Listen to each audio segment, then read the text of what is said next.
दोस्तों, मैंने पिछले वीडियो में बताया था कि किस तरह से सुल्ताना डाकू को पकड़ने में पुलिस दल जो है असफल हो गया था।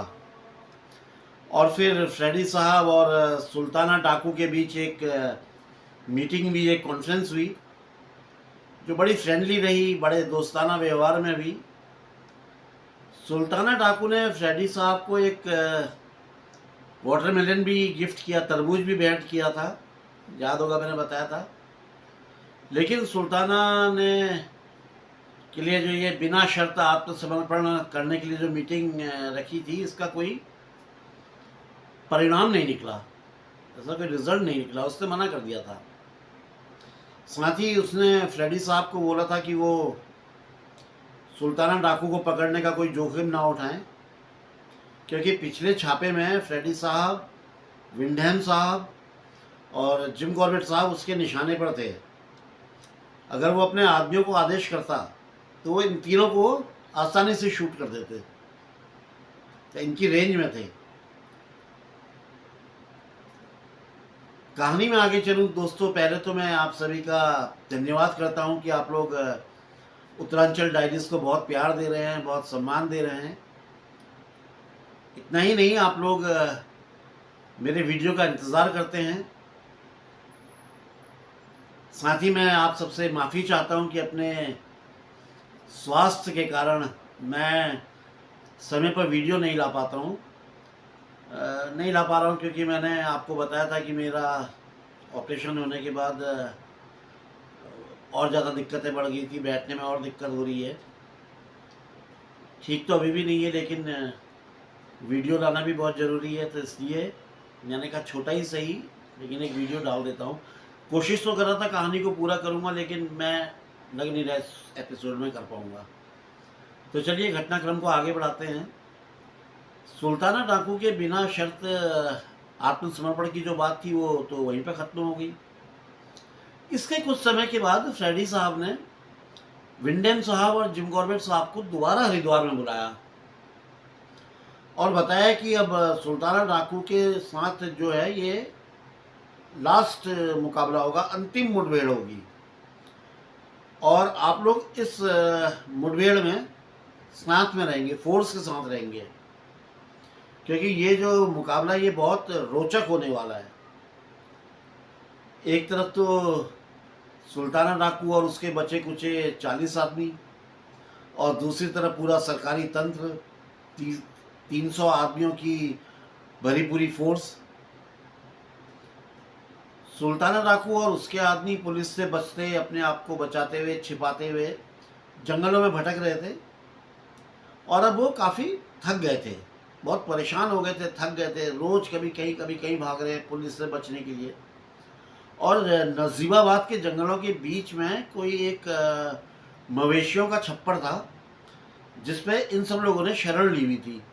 मतलब ये लोग उस छप्पर में छुपे हुए बैठे थे, ये वहीं रह रहे थे। इधर फ्रेडी साहब की योजना थी कि वो पूरी पुलिस फोर्स को गंगा नदी में नीचे नाव से ले जाए। पहले तो ट्रेन में गए थे, आपको याद होगा, इस बार नाव से ले जाएं और एक सही सी जगह पे नावों से उतर के उस मवेशी वाला जो छप्पर है उसे घेर लें, जहाँ पे सुल्ताना डाकू और उसके आदमी छिपे हुए हैं। पिछली बार जो छापी मारी गई थी वो रात में हुई थी, इस बार भी जो कार्रवाई थी वो भी रात में होनी तय हुई। और जिस दिन ये कार्रवाई होनी थी उस दिन पूर्णमासी की रात थी, यानी फुल मून नाइट जो होती है वो थी निर्धारित दिन। यानी कि उस पूर्णमासी के दिन फ्रेडी साहब के चचेरे भाई जो कलकत्ता से आए थे, छुट्टियों पे आए थे, विंडहैम साहब और जिम कॉर्बेट साहब को 300 लोगों की पूरी फोर्स के साथ हरिद्वार से कुछ मील नीचे गंगा नदी के दाएं किनारे पर एक अलग से स्थान में खड़ी 10 नावें थी, जो देसी किस्म की नाव होती हैं, उन पर चढ़ना था। जिम कॉर्बेट साहब जो है सबसे आगे वाली नाव में थे। सफ़र चालू हो चुका था और ये लोग नदी में नाव द्वारा बाएं किनारे पर पहुंचे। वहीं गंगा नदी से निकलने वाली एक नहर थी, अब ये लोग उस नहर से जुड़ गए। अब तक तो सब कुछ ठीक ठाक रहा, लेकिन बाद उस नहर का जो सफ़र था वो बहुत ही हॉरिबल था, एक भयानक अनुभव था जिम कॉर्बेट साहब के लिए। और जिम कॉर्बेट साहब ने कभी किसी भी नहर या नदी में ऐसा सफ़र पहले कभी अपनी ज़िंदगी में नहीं किया था। तो उनके लिए तो ये एक विशेष तरह का अनुभव था, एक स्पेशल क्या कहना चाहिए, एक अलग सी अनुभूति उनको हो रही थी। फुल मून नाइट थी, रात चांदनी थी। शुरुआत के कुछ गज दूर तक तो नाव एक चौड़ी धारा में बिना लहरों वाले पानी में बहती हुई चली जा रही थी, और नहर के किनारे की तरफ जो पेड़ थे उनमें भी कोई हलचल, हवा हवा वगैरह नहीं चल रही थी। लेकिन धीरे धीरे ये धारा जो है, ये जो नहर थी, ये पतली होती चली गई, सक्रिय होती गई, और सक्रिय होने से बहाव बढ़ गया, तो नाव के बहने की स्पीड भी बढ़ गई। अब ये कश्तियाँ जो है, ये जो दूसरी नाव होती है उन्हीं की तरह खुली हुई कश्तियाँ थी, जो सामान ढोने वाली होती है, जो उसके काम आती है, वाली कश्तियाँ थी, और गंगा जी के खुले बहाव के लिए बड़ी उपयुक्त थी। लेकिन इस सक्रिय तेज धारा में कश्तियाँ एकदम खटारा नाव साबित हो रही थी। इन पर नियंत्रण रखना बड़ा मुश्किल हो रहा था, और ऐसा लग रहा था कि अब डूबे कि तब डूबे पानी में। लग रहा था कि नाव जो है पत्थरों से टकराकर कभी भी टूट सकती है। यहाँ पर जिम कॉर्बेट साहब ने उन नाव चलाने वालों की बड़ी खुले दिल से तारीफ करी है कि ये बहुत कमाल के नाविक हैं, और अपनी बड़ी कुशलता से नाव को चला रहे थे। नाव के जो कप्तान था, उसने अपने जो नाविक थे उनको स्ट्रिक्टली हिदायत दी थी कि वो लोग नाव को चट्टानी किनारों से बचाते हुए बहाव के बीच में रखें। लेकिन जो उसकी हिदायत थी, इसमें अमल नहीं हो पाया, क्योंकि जब ये हिमायत दी जा रही थी, हिदायत, तब नाव किनारों पर ही थी और वहीं पे लहरा रही थी, और उनका तला बार बार पत्थरों से टकरा रहा था, नीचे जो चट्टानें होती है ना, उनसे टकरा रहा था। ऐसा ये लोग सोच रहे थे कि नाव अब टूटकर डूब जाएगी। लेकिन वो कहते हैं ना, कोई भी परेशानी ज़्यादा समय तक नहीं रहती है, तो इस समस्या का भी हल हो गया। हालांकि रात का ये सफ़र बहुत लंबा था, और इन लोगों को करीब 20 मील की दूरी पार करनी थी, और इस 20 मील की दूरी का ज़्यादातर हिस्सा नहर से ही होकर के था। नहर का ये सफ़र भी समाप्त हो गया। अब एक नाविक उछल के बाएं किनारे ज़मीन पर पहुंचा, और उसने नाव को खींच के किनारे एक पेड़ से टाइट कर दिया, बांध दिया। इस तरह से जो और दूसरी नाव थी वो भी किनारे पे लगकर बांध दी गई, और बाकी के जो पूरी फोर्स थी वो नाव से उतरकर बालू से जो भरे हुए किनारे थे उन पे आ गए, और नाविकों को आदेश दिया गया कि वो कश्तियों को यहाँ से 5 मील आगे नीचे की तरफ ले जाएं, और अगला ऑर्डर आने का जो है उसका इंतज़ार करें। तब तक सैनिकों ने भी अपनी जो है उतर के कसरत कर ली थी। जो यात्रा करते हुए उनका शरीर टूट सा रहा था, जितने लोग ये बेहाल हो गए थे, ये सभी लोग अब काफ़ी सहज हो गए थे, थोड़ा मशक्क़त करके, थोड़े अपने हाथ पांव झटके, और ये होता है ना जैसे करते हैं वो सब करके अब ये अगले कदम के लिए सब तैयार थे। अब ये सब लोग एक लाइन बना के, एक पंक्ति बनाकर जंगल की तरफ बढ़ने लगे, जिसमें से करीब आधा मील तो घनी हाथी घास वाला क्षेत्र था। हाथी घास क्या होता है ये मैं कई बार पहले आपको बता चुका हूँ। जिम कॉर्बेट साहब पहली बार इस तरह की घास में नंगे पांव घुसे थे। ये जो घास थी करीब 10 से 12 फीट ऊंची थी। गहरे कोहरे और ओस के कारण वो नीचे की ओर झुकी हुई थी, ऊपर से नीचे की ओर झुक गई थी, और ये लोग अभी करीब 100 गज दूर चले होंगे, और इन लोगों के कपड़े और शरीर पूरा अंदर तक भीग गया था, इतनी ओस और इतना कोहरा था। कुछ दूर और आगे जब ये पहुंचे तो इनके सामने एक फैला हुआ एक पानी का एक तालाब सा था। अब इस तालाब को पार करना था, लेकिन इससे किस तरह से पार किया जाए, इसके लिए फ्रेडी साहब ने दो लोगों की 2 टीमें बनाई, और दोनों को अपोजिट दिशाओं में डायरेक्शंस में भेज दिया कि जाओ भाई सही रास्ते को देख करके आओ कि कहाँ से रास्ते को पार किया जा सकता है। कुछ देर के बाद में वो दोनों टीमें लौट के आ गई। पहली टीम ने बताया कि ये लोग ये जो तालाब है इसका जो सोर्स है वो उसी नहर से निकला है जिससे अभी हम लोग आए हैं। जिस नहर से हम लोग आए थे उसी से ये कहीं से पानी निकल के इधर आ गया था। और दूसरी टीम ने बताया कि आगे जाकर ये सकरा हो जाता है और दोबारा से फिर उसी नहर में मिल जाता है जिस नहर से ये लोग यहाँ आए थे। यानी कि वो नहर बीच से ऐसे जाकर के अलग हटी और फिर इधर आके दोबारा जुड़ गई थी। समझ गए होंगे आप लोग कि ये लोग जिस मैदान में खड़े थे ये उसी नहर के बीच में बना हुआ एक टापू सा था। नाविकों ने जानबूझकर या फिर संयोग से ऐसी जगह पर छोड़ दिया था जिसके चारों तरफ सिर्फ पानी ही पानी था, जिसे पैदल पार करना तो बिल्कुल मुमकिन नहीं था। आप लोगों में कई लोगों ने हरिद्वार देखा होगा, ऋषिकेश देखा होगा और देखा होगा कि गंगा जी का जो करंट है, जो उसका बहाव है, कितना तेज है, कितना वेग है उस पानी में, कितना करंट है, कितना तेज बहती है गंगा जी। मुझसे पूछो ना, मेरा तो एक्सीडेंट ही गंगा जी में हुआ था, उसका बहाव मैं जानता हूँ। इन लोगों की नावें जा चुकी थी और सवेरा होने में ज़्यादा समय नहीं रह गया था, इसलिए कुछ ना कुछ तो किया जाना बहुत ज़रूरी था। अब ये लोग पानी के चौड़े जो पट था उसके निचले हिस्से की तरफ चले ताकि देख सके इसके दोनों धाराओं का जो संगम है उसके पास कहीं से नदी को क्रॉस किया जा सकता है कि नहीं। जहाँ पर पानी सकरा होता था और ये नदी का बहाव शुरू होता था, वहीं पर इन्हें एक ऐसी जगह दिखाई दी जहाँ से नदी को पार किया जा सकता था। इस स्थान के ऊपर की तरफ एक जगह और थी जहाँ पर पानी करीब 20 फुट गहरा था और इसके नीचे नदी प्रचंड वेग से बह रही थी, मतलब अपने फुल फोर्स में बह रही थी। अब ये लोग खड़े होकर इस बह रहे पानी को देख रहे थे और अनुमान लगा रहे थे कि इसे पार किया भी जा सकता है कि नहीं। इतने में इनकी नज़र विंडहम साहब पे पड़ी। वो अपने कपड़े उतार रहे थे। उन्हें ऐसा करता देख जिम कॉर्बेट साहब ने बोला कि कपड़े उतारने का कोई फ़ायदा नहीं है, क्योंकि ये पूरा शरीर तो पहले ही गीला हो चुका हुआ है, भीगा पड़ा हुआ है। अगर कपड़े पहने भी रहेंगे तब भी कोई फ़र्क नहीं पड़ने वाला है। लेकिन विंडहम साहब ने जवाब दिया कि वो अपने कपड़ों की नहीं, अपनी लाइफ के लिए सोच रहे हैं।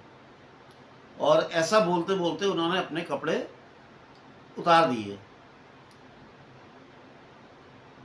अपनी कमीज में उन्होंने अपने कपड़ों को लपेटा और लपेट के एक पोटली सी बांध के बना ली और उसे उठा के अपने सर पे रख लिया। समझ रहे ना, कपड़े को सब एक पोटली सी बना करके कमीज में सर पे रखा। फिर अपने बगल में खड़े एक कांस्टेबल से बोले कि चलो मेरे साथ। अब वो कांस्टेबल हक्का बक्का रह गया, वो अपने अफसर को देखता ही रह गया। वो शायद मनीमन सोच रहा होगा कि अरे यार मैं यहाँ कहाँ फंस गया, मैं क्यों इसके बगल में खड़ा हो गया। लेकिन अफसर की बात मानना तो भैया मजबूरी थी, वो भी अंग्रेज़ अफसर। तो उसने विंडहम साहब का हाथ पकड़ लिया और दोनों लोग नदी में उतर गए। बाकी के लोग बड़ी उत्सुकता और थोड़ी घबराहट और उत्तेजना से उनको देखते रहे। नदी का पानी कभी उनकी कमर तक तो कभी कभी गले तक आ जा रहा था, क्योंकि गंगा जी का पानी। लेकिन धीरे धीरे वो दोनों लोग नदी को पार कर गए। उनके नदी को पार करते ही इन लोगों की जो है सांसों में जो है ना, कहते सांस पे सांस आई, अरे यार पार कर गए यार। और खुशी के मारे गले से आवाज़ निकल गई। आवाज़ इतने जोर की थी कि वो पूरे हरिद्वार तक पहुंच सकती थी। अब सभी लोगों ने एक दूसरे को का जो है हाथ पकड़ा और एक मानव श्रृंखला बना ली और नदी पार करने लगे। अब बीच में कोई फिसल भी जाता था तो बाकी के दोनों तरफ से पकड़ा होने की वजह से लोग उसे संभाल लेते थे। इस तरह से इन लोगों ने नदी को पार कर लिया। यानी कि 300 लोगों की फोर्स और ये 3 अफसर, चौथा उनका जो कज़न था, वो इन लोगों ने पार कर लिया।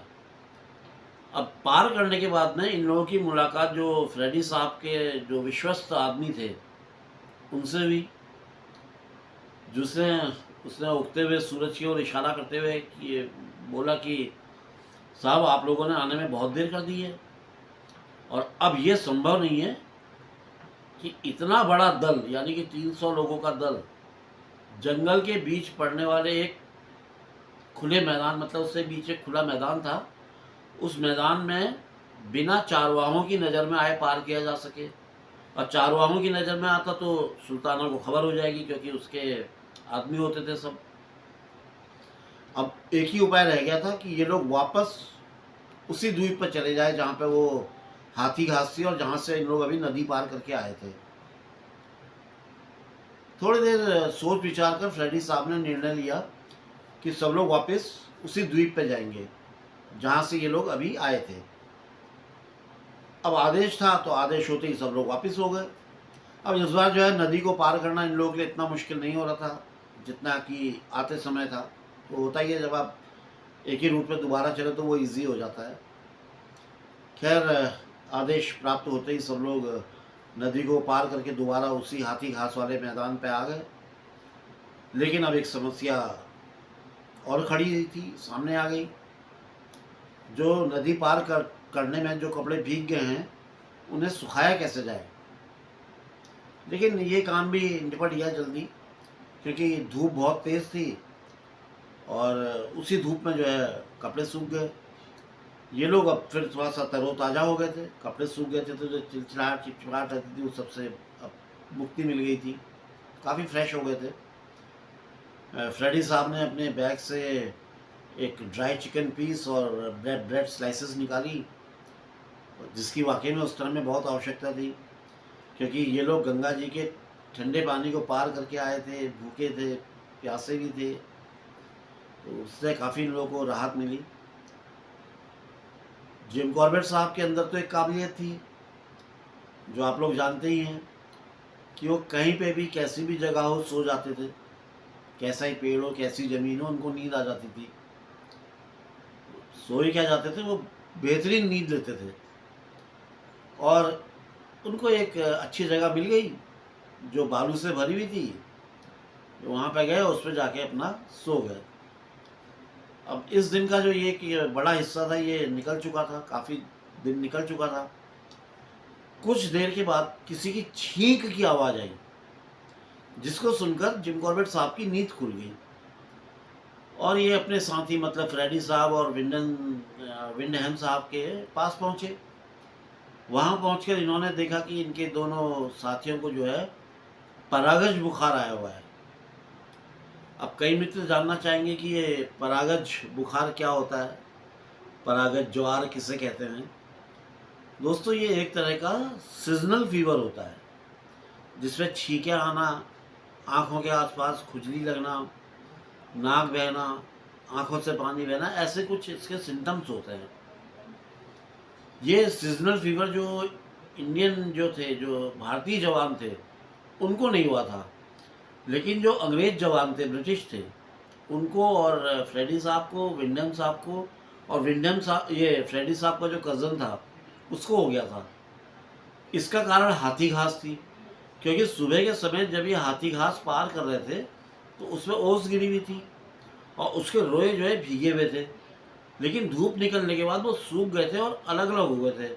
और जब ये लोग उसके बीच से निकल रहे थे, वो जब झाड़ों के बीच से निकल रहे थे तो उन रोओं की रगड़ से इनको एलर्जी हो गई थी और उस एलर्जी के कारण इनको ये बुखार आ गया था। अमूमतः ये एलर्जी भारतीयों को नहीं होती है, ऐसा जिम कॉर्बेट साहब लिखते हैं। और ये जिम कॉर्बेट साहब को भी पहले कभी नहीं हुई थी और ये पहला मौका था जब जिम कॉर्बेट साहब ने किसी को इस तरह के ये सीजनल फीवर से परेशान होते हुए देखा था। इससे पहले उन्होंने किसी को देखा भी नहीं था।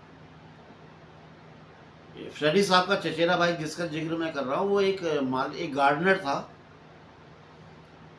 वो बंगाल से छुट्टियाँ लेकर के आया हुआ था। उसे सबसे ज़्यादा इफेक्ट किया था, सबसे तेज बुखार उसी को हुआ था। उसकी आंखों से पानी बह रहा था, नाक से भी लगातार पानी निकल रहा था।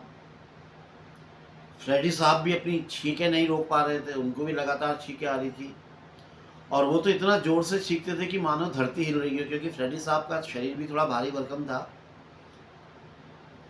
विंडहम साहब भी हालांकि इस बुखार से पीड़ित थे, लेकिन उन्होंने अपने आप को सहज रखा हुआ था, वो ठीक दिख रहे थे। हालांकि आंख और नाक से उनका भी पानी बह रहा था, जिससे वो अपने रुमाल से बार बार जो है साफ कर ले रहे थे। पोजीशन इन लोगों की ख़राब थी, लेकिन शाम होते होते इनकी हालत में सुधार होने लगा था और काफ़ी ठीक हो गए थे। थोड़ा शाम और ढल जाने के बाद इन लोगों ने अब तीसरी बार नदी को पार करना शुरू किया। पहली बार ये नदी पार करके ये सुल्ताना टापू के क्षेत्र में गए थे, याद होगा ना, अभी बताया था मैंने आपको। फिर नदी को दोबारा पार करके वापस आए थे, इस तरफ आए थे, मतलब इस टापू पे लौट के आए थे। और अब ये तीसरी बार फिर इस टापू से इन्होंने नदी को पार किया। फ्रेडी साहब और विंडहम साहब बिल्कुल ठीक हो गए थे, अब उनकी हालत बिल्कुल नॉर्मल हो गई थी। लेकिन जो उनका कज़न था फ्रेडी साहब का, वो अभी पूरी तरह से ठीक नहीं हुआ था, लेकिन अब वो देख सकने में काफ़ी सक्षम था। उसकी आंखों से पानी अब कम निकल रहा था। उसे ये नहीं बताना पड़ रहा था कि यहाँ पे पत्थर है या यहाँ पे से बच के चलो, या यहाँ पे कोई झाड़ है, टहनी है, कोई चीज़ है, कोई ऑब्स्ट्रक्शन है, तो ऐसा उसे बताना नहीं पड़ रहा था, क्योंकि वो खुद देख लेता था। तो ये एक अच्छी न्यूज़ थी। फ्रेडी साहब का जो सूचना स्रोत जो था, जो आदमी था और जो मार्गदर्शक था, वो इंतज़ार कर रहे थे। वो लोग इन लोगों को लेके एक सूखी नदी के पास खुले मैदान में ले गए। ये जो मैदान था करीब ये 100 गज चौड़ा था। चांद निकल चुका था और अब साफ साफ दिखाई पड़ रहा था। ये लोग चलते चलते एक मोड़ को पार करके आगे बढ़ रहे थे कि अचानक इनके सामने एक विशाल हाथी आ गया। और इन लोगों को बताया गया था पहले से, इन लोगों ने सुना था कि इस क्षेत्र में एक पागल हाथी है। और अब ये पागल हाथी इन लोगों के सामने खड़ा हुआ जोर जोर से चिघाड़ रहा था। उसके दोनों जो दांत थे, लंबे लंबे दांत, वो मून लाइट में बिल्कुल चमक रहे थे। ऐसी हालत में वो जो मार्गदर्शक था उसने इन्हें और डरा दिया। इसने बोला, साहब ये पागल हाथी है और कई लोगों को मार चुका है, और अब ये हमारे भी पता नहीं कितने लोगों को मार देगा। क्योंकि अगर इसको सनक चढ़ गई तो ये तो कुचलना शुरू करेगा एक सिरे से, पता नहीं कितने लोगों को मार डालेगा।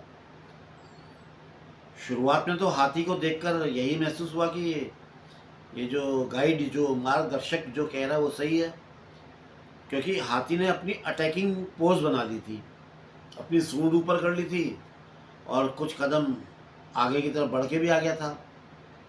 लेकिन फिर अचानक पता नहीं क्या हुआ, वो पीछे मुड़ा और सूखी नदी के किनारे ऊपर की ओर चला गया। जो नदी थी सूखी भी, उसके किनारे ऊपर की ओर चला गया। करीब 1 मील और चलने के बाद मार्गदर्शक जो था उसने बताया कि अब हम लोग उस जगह पे आ गए हैं, जो पट्टी है, ये जो पट्टी है, ये आग को फैलने से रोकने के लिए बनाई गई है। दोस्तों, जंगलों में कई बार सूखी पत्तियों में आग लग जाती है जो दूर दूर तक फैल जाती है। तो उसको रोकने के लिए क्या करते हैं कि बीच में गैप दे दिया जाता है, काफ़ी चौड़ा चौड़ा एक पट्टी बना दी जाती है, ताकि उधर की जो घास पत्तियां हैं सूखी, वो उस तरफ रहे और इधर की इधर रहे, आग फैले ना। क्योंकि अगर फैल गई तो पूरा जंगल जल के एक ही बार में ख़त्म हो जाएगा ना। तो उनको दोनों तरफ जो है अलग अलग करके एकत्र कर दिया जाता है, जिससे कि आग ना फैले। अब इस पट्टी से गुजरना थोड़ा आरामदायक था, क्योंकि इनके पाँव के नीचे छोटी छोटी हरी घास आ रही थी। ये लोग थोड़ा और आगे पहुँचे, जहाँ पे कुछ जली हुई पत्तियों का ढेर पड़ा हुआ था, और साथ ही वहाँ पे एक सूखा पेड़ भी था, जिसके ऊपर एक मोर बैठा हुआ था, और जो बार बार अलर्ट कॉल दे रहा था, चेतावनी दे रहा था बार बार।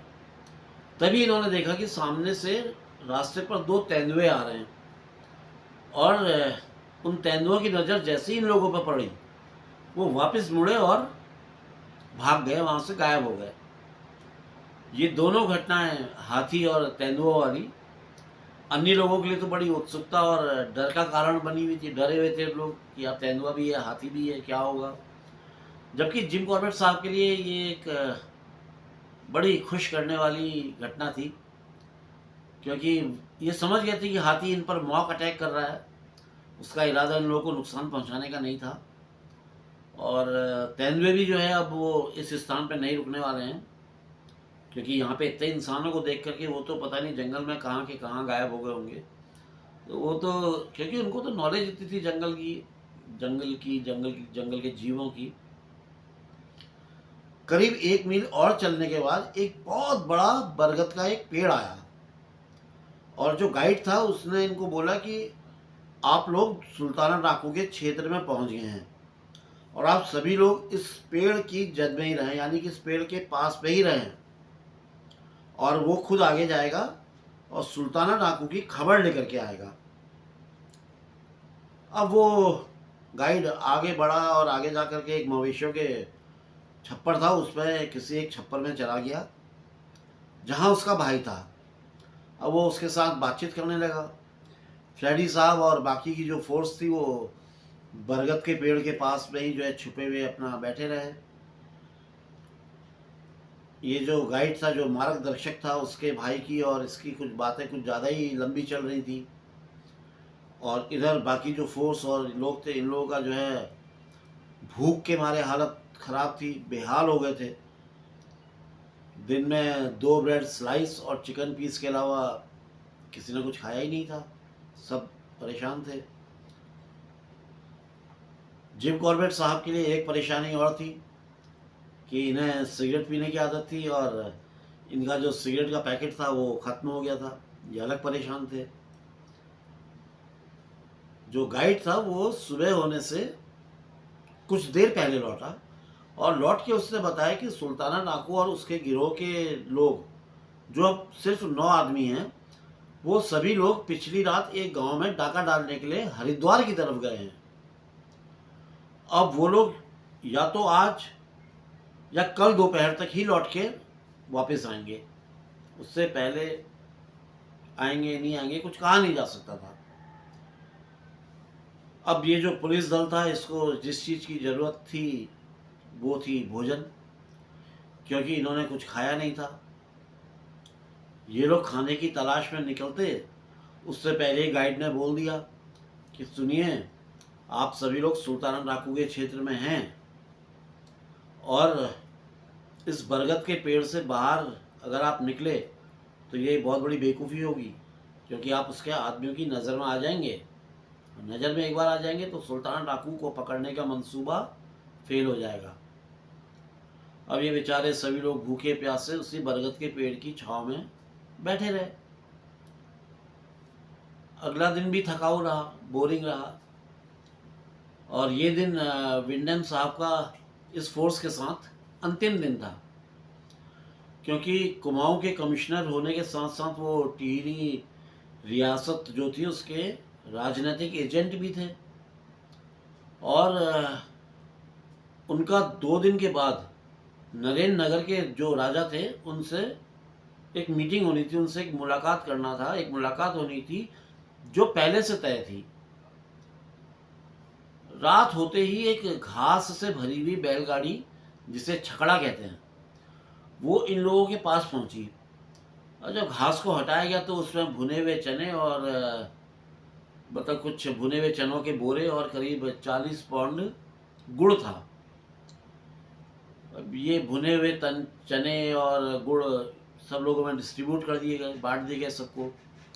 बैलगाड़ी चलाने वाले ने, ये जो अंग्रेज़ साहब लोग थे, इन लोगों के लिए भी कुछ चपातियों का इंतज़ाम किया था।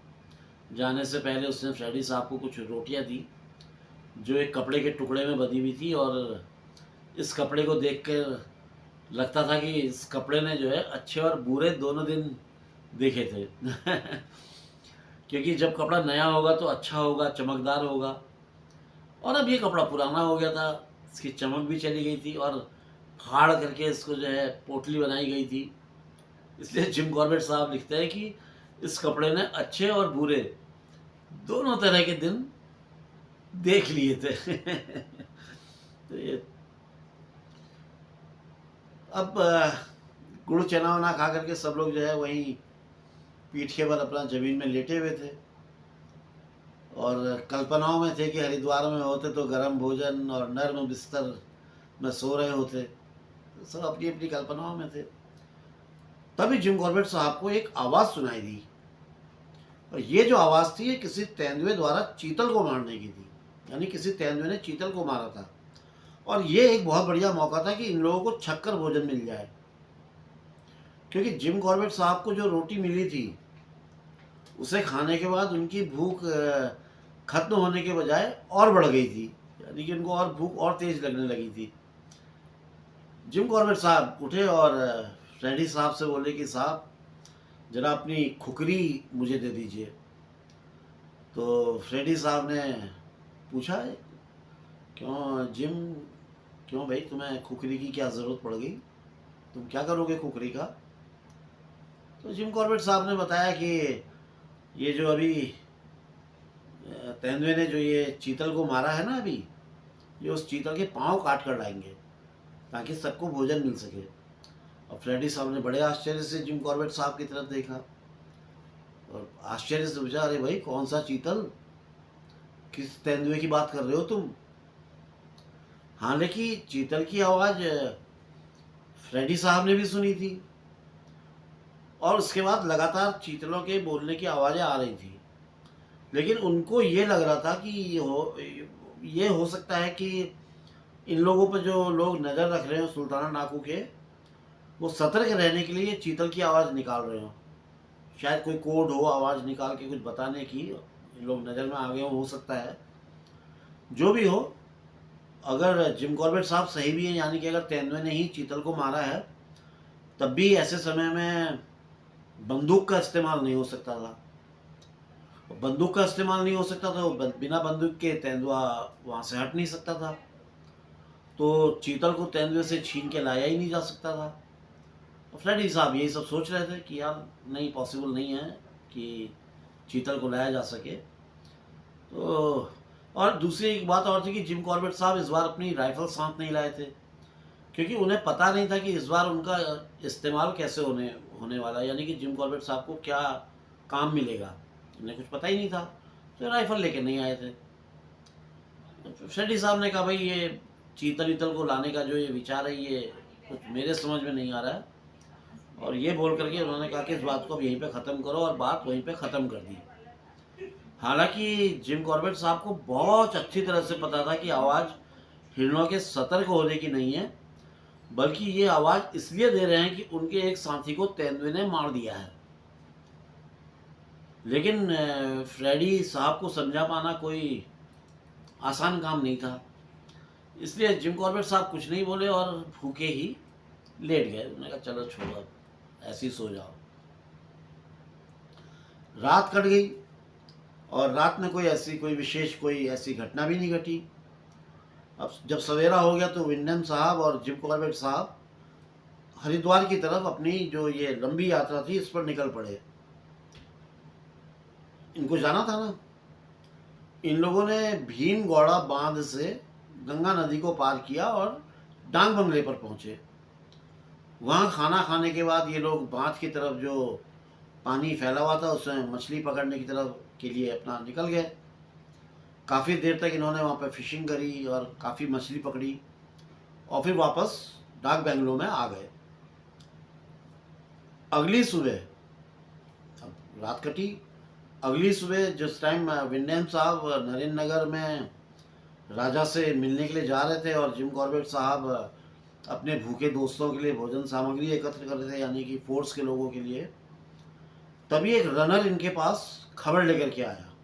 दौड़ता हुआ आया वहाँ से और उसने खबर दी कि फ्रेडी साहब ने सुल्ताना डाकू को पकड़ लिया है। पूछा भाई क्या घटना, पूछी उससे। उसने बताया सुल्ताना डाकू पिछली रात मवेशियों के छप्पर में लौटा था। जैसे ही फ्रेडी साहब के लोगों ने छप्पर पर घेरा डाला, वैसे ही फ्रेडी साहब एक बड़ी झोपड़ी थी वहाँ पे, उसकी तरफ सरके, जिस झोपड़ी में चारवाहे रहते थे।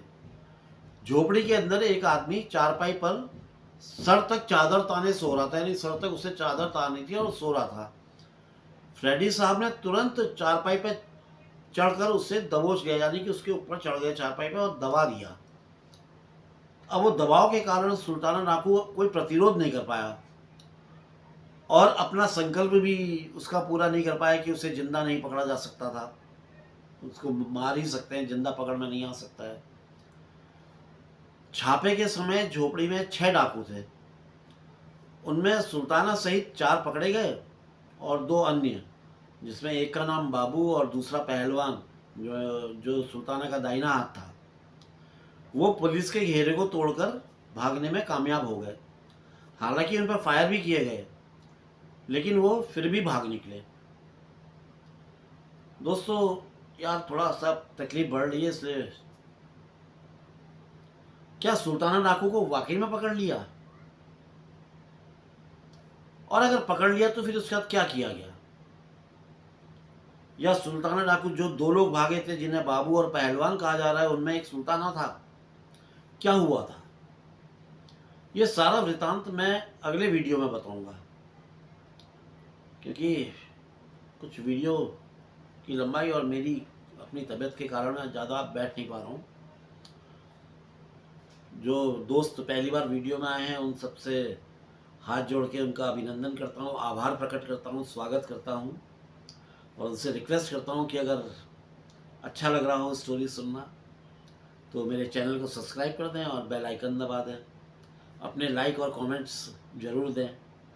आपके कमेंट्स से मुझे हो सकता है कोई और अच्छी जानकारी मिले सुल्ताना डाकू के विषय में या जिम कॉर्बेट साहब के विषय में। तो प्लीज़ सब्सक्राइब करें, लाइक करें, कमेंट करें। और जो मेरे पुराने मित्र हैं, आप सबका तो तहे दिल से हमेशा से ही आभारी हूँ और भविष्य में हमेशा रहूँगा, क्योंकि आप लोगों के सहयोग के कारण ही मैं आगे बढ़ पा रहा हूँ, मेरी हौसला अफजाई हो रही है। तो अपना प्यार और ये आशीर्वाद मेरे पर बनाए रखिएगा। साथ ही अब आज्ञा दीजिए उत्तरांचल डायरीज़ को। जल्दी ही आपसे मिलता हूँ इसके अगले वीडियो में, क्या हुआ सुल्ताना डाकू का। तो दोस्तों चलता हूँ अभी, बाय। जय बद्री विशाल, जय उत्तराखंड, जय जय जय, जय माँ भारती।